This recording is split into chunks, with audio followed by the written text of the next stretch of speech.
ഈശോ മിശിഹായ്ക്ക് സ്തുതിയായിരിക്കട്ടെ. പ്രിയ സഹോദര സഹോദരി, നല്ല ഒരു ദിവസം നിനക്ക് നേരിയ ഈശോ നിൻ്റെ ജീവിതത്തിലേക്ക്, നിൻ്റെ കുടുംബത്തിലേക്ക് ഇറങ്ങി വന്നിട്ട് സമർത്ഥമായിട്ട് അനുഗ്രഹിക്കട്ടെ എന്ന്, എല്ലാ മേഖലയിലും അഭിഷേകം കൊണ്ട് നിറയ്ക്കട്ടെ എന്ന് പ്രാർത്ഥിക്കുക. ഈശോ നിന്നെ ഇന്ന് ആഗ്രഹിക്കുന്ന ഒരു കാര്യമുണ്ട്. അതാണ് ഇന്ന് നിൻ്റെ മുമ്പിൽ പങ്കുവയ്ക്കുവാനായിട്ട് ആഗ്രഹിക്കുക. അപ്പം അതിന് ഇപ്രകാരം പറയുന്നു. വിശുദ്ധ ലൂക്ക അറിയിച്ച സുവിശേഷം 16-ാം അധ്യായം 10-ാം തിരുവചനം. ചെറിയ കാര്യത്തിൽ വിശ്വസ്തൻ വലിയ കാര്യത്തിലും വിശ്വസ്തനായിരിക്കും. ചെറിയ കാര്യത്തിൽ അവിശ്വസ്തൻ വലിയ കാര്യത്തിലും അവിശ്വസ്തനായിരിക്കും.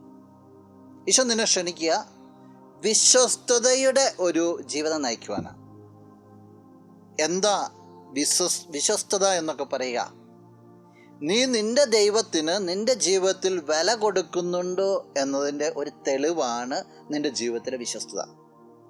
നീ നിൻ്റെ ജീവിതത്തിൽ നിൻ്റെ ദൈവത്തിന് വില കൊടുക്കുന്നുണ്ടെങ്കിൽ ഓട്ടോമാറ്റിക്കായിട്ട് മൈന്യൂട്ട് കാര്യങ്ങളിൽ പോലും നീ ദൈവത്തിൻ്റെ ഹിതം മനസ്സിൽ ചിന്തിച്ചുകൊണ്ടിരിക്കും.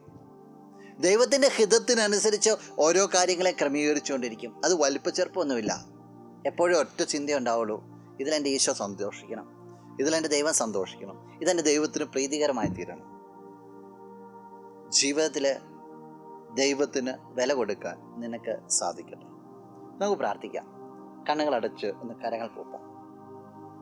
നല്ലവനായ കർത്താവേ, നിന്നെ അങ്ങ് സ്തുതിക്കുന്നു, ആരാധിക്കുന്നു, മഹത്വപ്പെടുത്തുന്നു. ഈശോയെ, ജീവിതത്തിൽ നിനക്ക് വില നൽകുവാൻ, ചെറിയ കാര്യങ്ങളിൽ പോലും വലിയ വിശ്വസ്ത പുലർത്തുവാനായിട്ട് ഈ വ്യക്തിയെ നീ അനുഗ്രഹിക്കണം. ഇന്ന ദിവസത്തിന് വേണ്ട എല്ലാ കൃപകളും നന്മകളും നൽകണമേ. എല്ലാ തരത്തിലുള്ള തിന്മകളിൽ നിന്ന് വ്യക്തിയെ സംരക്ഷിക്കണം, ഇപ്പോഴും എപ്പോഴും എന്നേക്കും.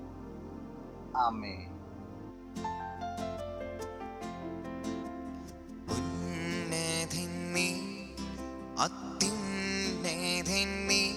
അങ്ങേ പോലൊരു ദൈവമില്ല, ഉന്നതൻ നീ, അത്യുന്നതൻ നീ, അങ്ങേ പോലൊരു ദൈവമില്ല. അത്ഭുതവാൻ